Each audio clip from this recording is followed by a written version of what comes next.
Terima kasih Anda masih bersama kami di IG Siang. Pemirsa, Mahkamah Agung akan mengumumkan putusan peninjauan kembali terpidana kasus Vina dan Eki. Putusan peninjauan kembali diumumkan untuk 8 terpidana termasuk Saka Tatal.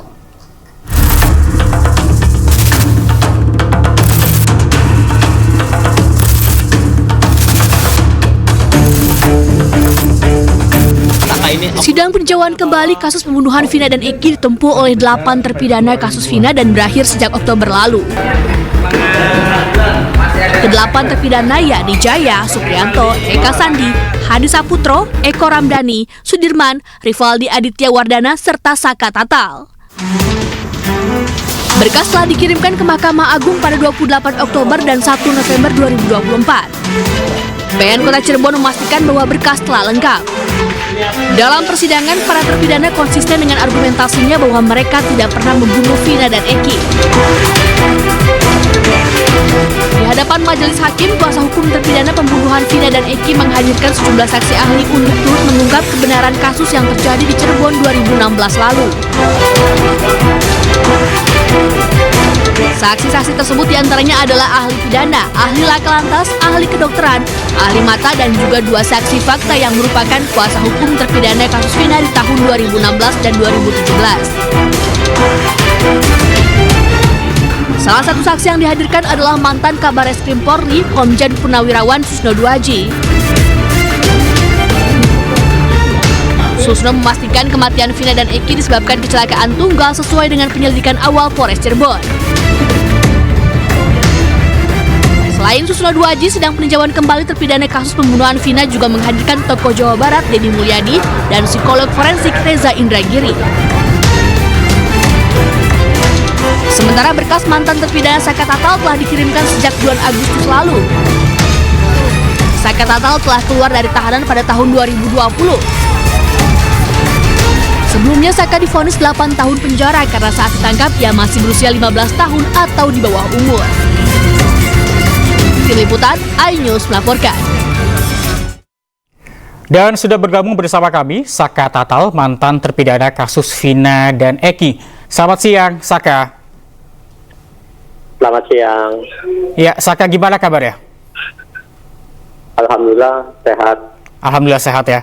Saka, ini gimana persiapan Mas Saka sendiri jelang putusan PK yang akan dibacakan sebentar lagi, dan apakah Saka tetap optimis bahwa putusan nanti akan berpihak kepada Anda? Insya Allah tetap optimis. Dan Baik, semoga PK-nya juga dikabulkan. Ya, Mas Saka sendiri sekarang berada di mana? Di Hotel Santika di Cirebon. Baik, apakah nanti di sana akan dilaksanakan nonton bareng bersama keluarga terpidana lainnya? Iya, betul. Ya, Mas Saka, apakah ada syukuran atau persiapan mungkin yang digelar di rumah ataupun di lokasi Anda berada sekarang? Oh, kalau persiapan itu nggak ada sama sekali. Ini aja kan mendadak. Baik, Mas Saka, jika nanti ternyata putusan PK ini tidak sesuai dengan harapan Mas Saka dan juga beberapa terpidana lainnya, apakah ada langkah yang sudah disiapkan? Kalau itu kan Saka juga kan kurang tahu. Itu kan kalau Saka kan ngikut sama pengacara aja yang ngerti hukum. Baik, tapi kalau dari bukti-bukti baru atau novum yang sudah disiapkan beberapa bulan yang lalu yang diajukan, apakah Mas Saka ini optimis? Sangat optimis. Baik, Mas Saka, kita juga ingin mengetahui, sudah beberapa bulan ini Mas Saka sudah bebas dari penjara. Apa kemudian yang Mas Saka lakukan beberapa bulan ini? Ya, kalau bebas itu dari tahun 2020. Baik, Mas Saka, apakah sudah ada komunikasi juga dengan 7 terpidana lainnya? Kalau komunikasi itu sangat jarang. Jarang, Mas, ya? Terakhir kapan, Mas? Terakhir tuh ngebesuk 3 minggu yang lalu. Baik, ada yang disampaikan oleh para teman-teman Mas Saka terkait dengan putusan sidang PK yang akan dibacakan nanti? Kalau teman-temannya cuma nanya kapan putusannya, kalau Saka kan nggak tahu. punya Saka aja yang duluan aja kan belum keluar. Baik, Mas Saka, mungkin ada yang ingin disampaikan kepada para orang yang mendukung Mas Saka dan juga para terpidana lainnya selama proses hukum ini berlangsung, Mas Saka? Ya kalau pesan sih gimana ya? Ya Saka juga sangat berterima kasih banyak yang sudah menjemput Saka, dan buat pengacara yang telah membantu Saka juga Saka sangat berterima kasih. Apalagi itu terkait Kang Dede juga Saka nggak tahu, saksi-saksi itu juga Saka nggak kenal. Jadi dari keluarga Saka sangat berterima kasih banyak, dan semua itu juga kan berkat Kang Dede sama berkat sama pengacara dan orang-orang yang telah membantu juga sangat berterima kasih banyak.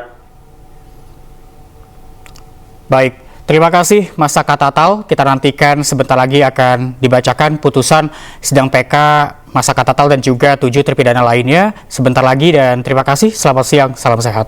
Ya pemirsa, fakta demi fakta terungkap selama kasus pembuktian kasus pembunuhan Vina dan Eki.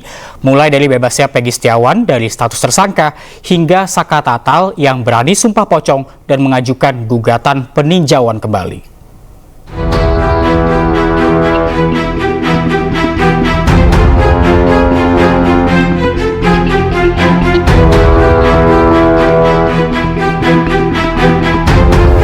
Kasus pembunuhan Vina dan Eki masih bergulir. Kali ini para terpidana menanti putusan sidang peninjauan kembali yang diajukan sejak Oktober lalu. Meski pelaku sebenarnya atas kasus ini masih misteri, namun perlahan tapi pasti kebenaran mulai terungkap. Hal ini diawali oleh ditetapkannya Peggy Setiawan sebagai tersangka kasus ini. Tak tinggal diam, Peggy Setiawan melawan dengan menggugat pra-peradilan Polda Jawa Barat dan Polres Cirebon. Hasilnya Peggy Setiawan menang pra-peradilan.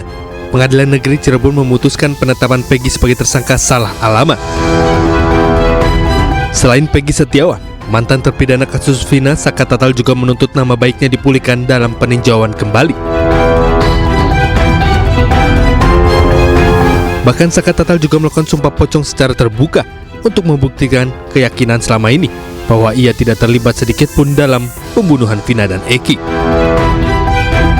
Dalam sumpah pocong tersebut, Saka Tatal juga menantang Ibtu Rudiana untuk melakukan sumpah yang sama.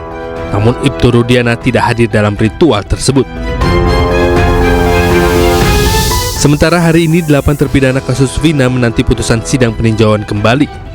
Mereka menempuh upaya ini karena merasa diperlakukan tidak adil dan dituduh membunuh Vina dan Eki. Tim Liputan iNews melaporkan. Ya, polisi juga sempat menangkap seorang pria bernama Peggy Setiawan dalam kasus Vina dan Eki. Penangkapan Peggy Setiawan hingga dikabulkannya pra-peradilan gugatan penetapan tersangka melalui perjalanan yang cukup panjang.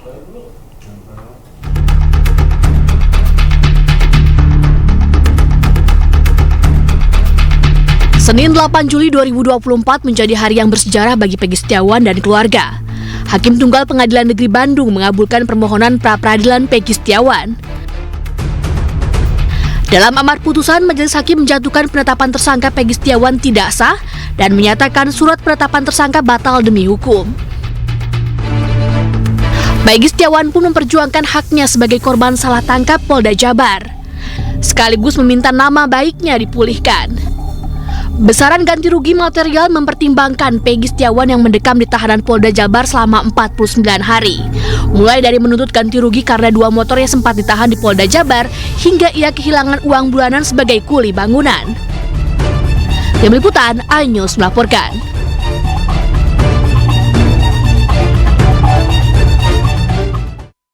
Pemirsa, Mahkamah Agung menolak permohonan kembali atau PK 7 orang terpidana kasus pembunuhan Vina dan Eki.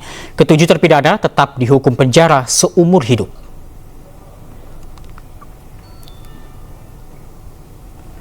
Dalam situs Mahkamah Agung tertulis PK ketujuh terpidana ditolak. PK 7 terdakwa terbagi dalam 2 perkara, yaitu perkara pertama dengan pemohon Eko Ramadano dan Rivaldi Aditya. Sementara PK kedua dengan pemohon Eka Sandi Hadi Saputra, Jaya, Sudirman, dan Supriyanto. Putusan atas dua perkara ini diputus hari ini dan akan disampaikan secara resmi oleh Mahkamah Agung.